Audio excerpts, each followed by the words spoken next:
अध्यक्ष महोदय, आपने मुझे बजट के ऊपर बात करने के लिए मौका दिया। मैं आपका तहे दिल से शुक्रिया अदा करती हूँ। हम भारत के लोग, जो हमारे संविधान की प्रस्तावना है, इन 4 शब्दों में भारत की ताकत और महानता छुपी है। न कोई जात, न धर्म, न भाषा, न पहराव, सिर्फ हम भारत के लोग। इसी में ही हमारी पहचान है और इसी में हमारी गरिमा बसी हुई है।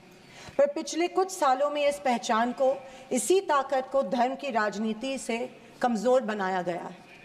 आज 2024 के बजट पर बात करने के लिए आपने मुझे मौका दिया।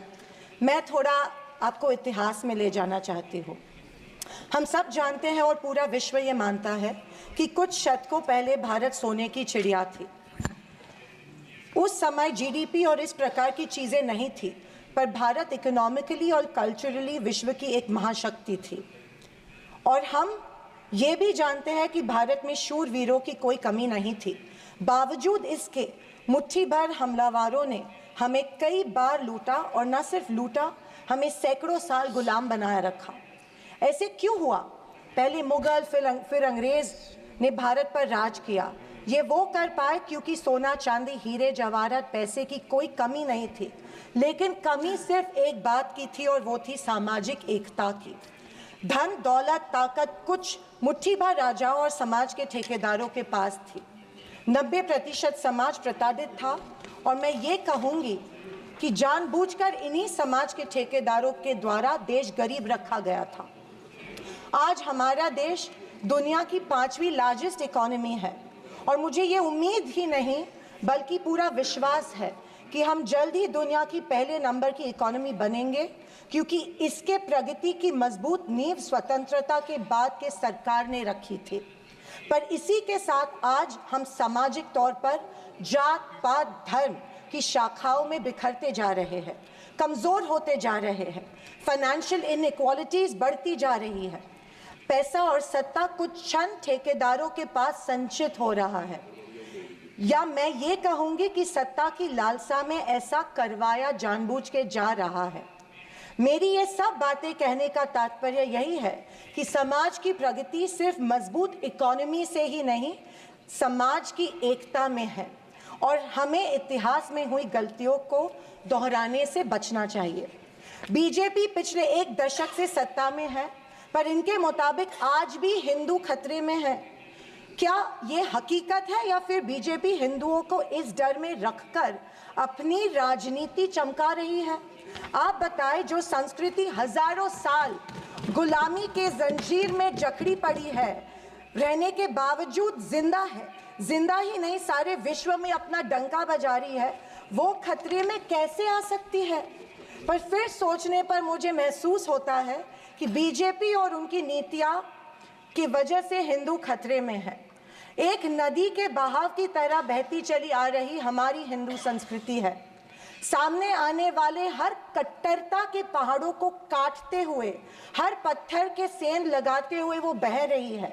उसके बहाव को ना कोई तलवार काट सकती है, ना ही कोई पहाड़ रोक सकता है। पर आज दुर्भाग्यवश उसी नदी के बहाव रोककर कट्टरता में ढालने की कोशिश की जा रही है, और मैं समझती हूँ कि यही भारतीय संस्कृति के पतन का कारण बन सकता है।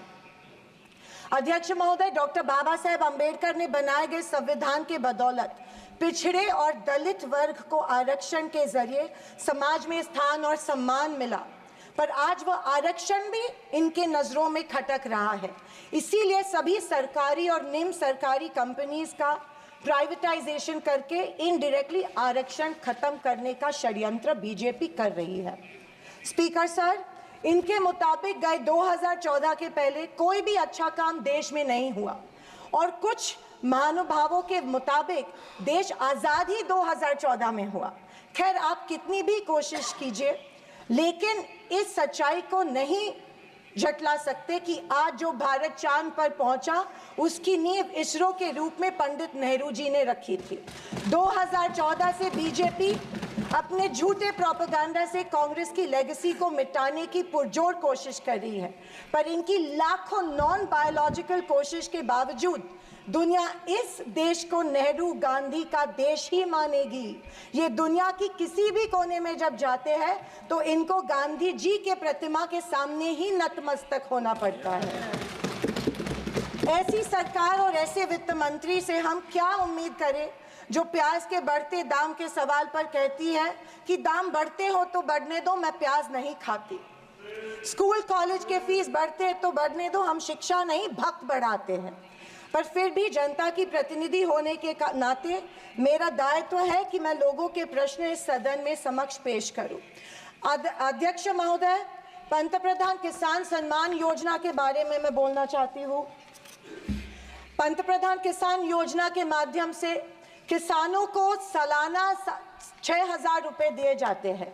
2,000 रुपए 3 इंस्टॉलमेंट्स में दिए जाते हैं। 2,000 रुपए दिए जाते हैं, लेकिन 18% फर्टिलाइजर्स के सैक पे उनको जीएसटी के माध्यम से देना पड़ता है। एक किसान एक साल में कम से कम 1 लाख के फर्टिलाइजर खरीदता है, तो आप 6,000 रुपए देते हो लेकिन 18,000 उनसे लेते हो। ये किस तरह की नाइंसाफी हुई उस किसान पे? आप मजाक उड़ा रहे हो उस किसान का। 6,000 रुपए देते, 18,000 रुपए जीएसटी के माध्यम से लेते हो। जब यूपीए की सरकार थी तब फर्टिलाइजर्स और औजारों पे से जीएसटी एग्जेम्प्ट की गई थी। मेरी मांग है कि 2,000 रुपए का जो अमाउंट है, जो 6,000 सालाना मिलते हैं, वो बढ़ा के 12,000 किए जाने चाहिए। अध्यक्ष महोदय, किसान सम्मान योजना, मेरे कॉन्स्टिट्यूएंसी में करीबन 50,000 लोग इस योजना से वंचित है क्योंकि इसको अप्रूवल्स नहीं मिल रहे हैं। जब वो मंत्रालय में जाते हैं और पूछते हैं हमारी योजना को अप्रूवल को क्या हुआ, वो कहते हैं कि दिल्ली जाके पूछो, हमें नहीं पता है। तो किसान सम्मान योजना का इंटेंशन क्या है? या तो किसानों को फंसाया जा रहा है किसान योजना के माध्यम में से। अध्यक्ष महोदय, फसल बीमा योजना, महाराष्ट्र में, पश्चिम महाराष्ट्र में शोलापुर, सांगली, सातारा, कोल्हापुर में उड़द दाल और अरहर की दाल यहाँ पे उगाई जाती है, लेकिन फसल बीमा योजना मिलती है सिर्फ बाजरा, मक्का और सोयाबीन के लिए। आपके माध्यम से मैं फाइनेंस मिनिस्टर से गुजारिश करती हूँ कि अरहर और उड़द के लिए भी फसल बीमा योजना के फॉर्म एक्सेप्ट किए चुके हैं, भर दिए हैं, लेकिन फसल बीमा योजना मिल नहीं रही है। अध्यक्ष महोदय, पंतप्रधान आवास योजना, आदरणीय फाइनेंस मिनिस्टर जी ने कहा कि एडिशनल 3 करोड़ हाउसेज घर यहाँ पे इंक्रीज करके इस बजट में दे रहे हैं, लेकिन पंतप्रधान आवास योजना का टारगेट अभी तक महाराष्ट्र को नहीं मिला है, क्योंकि ये योजना जो है गांवठान जमीन पे घर बांधे जाते हैं।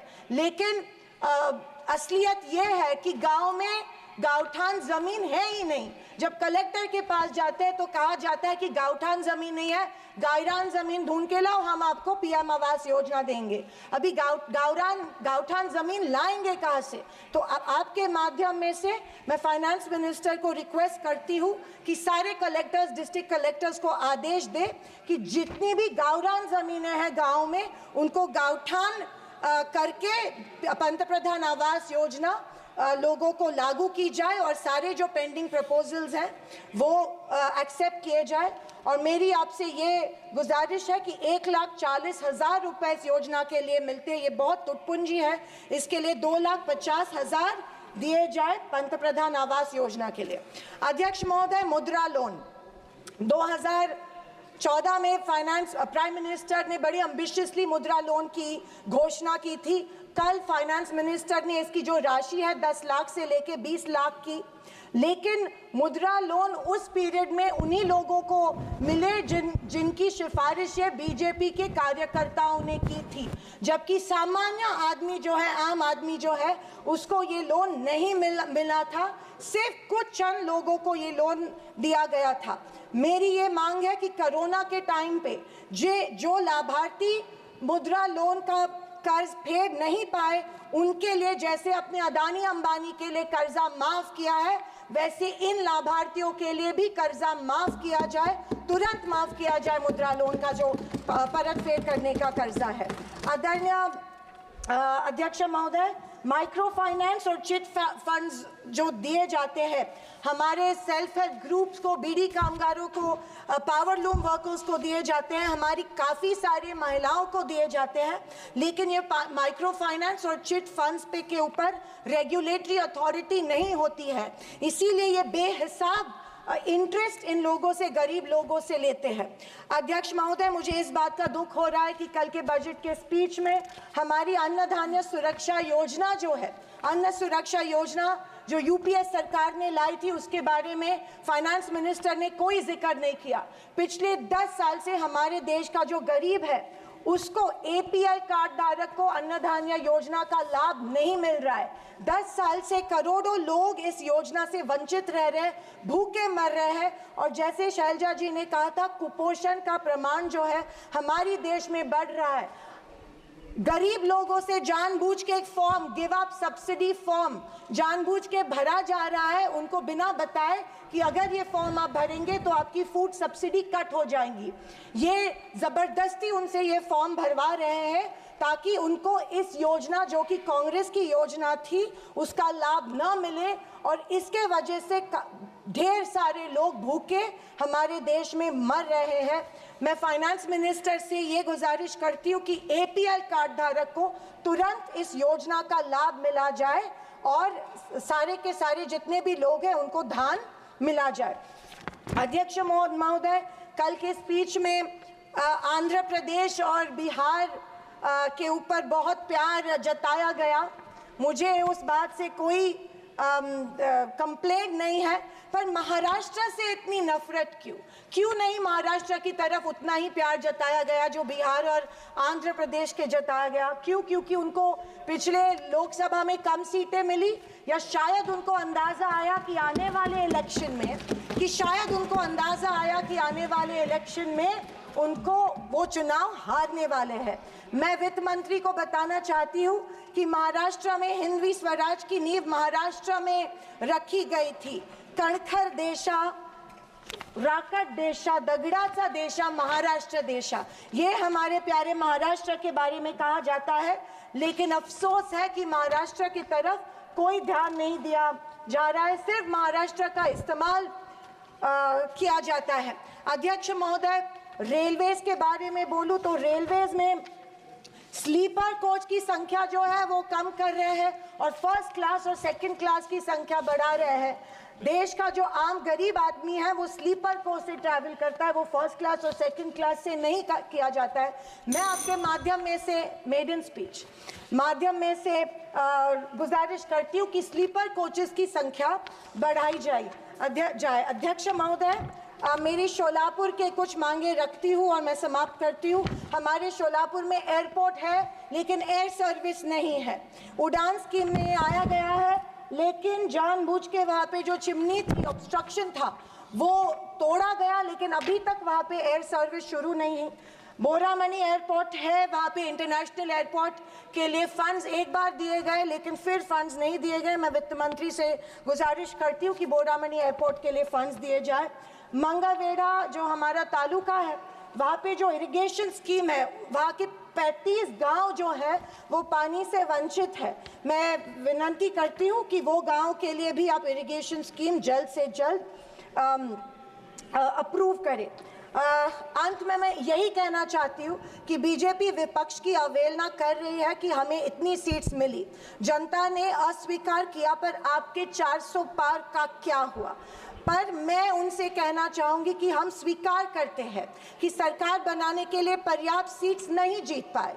हाँ, हम हमारी बातें जनता को बेहतर तरीके से शायद नहीं समझा पाए, लेकिन ये भी कहना चाहूँगी कि हार गए तो क्या हुआ, झोला उठा के चल नहीं देंगे, यही डटे रहेंगे। एक मजबूत विपक्ष के रूप में भारत की जनता की आवाज़ बुलंद करते रहेंगे, सिर्फ और सिर्फ इस देश के लिए और इस देश के जनता के लिए। और आखिरी कुछ शब्द कह के मैं समाप्त करना चाहूँगी कि सत्ता की लालच में न फैलाओ समाज में ध्रुवीकरण का रोग, सत्ता की लालच में ना फैलाओ समाज में ध्रुवीकरण का रोग, आपकी हस्ती मिटा देंगे हम भारत के लोग। जय हिंद, धन्यवाद, जय महाराष्ट्र।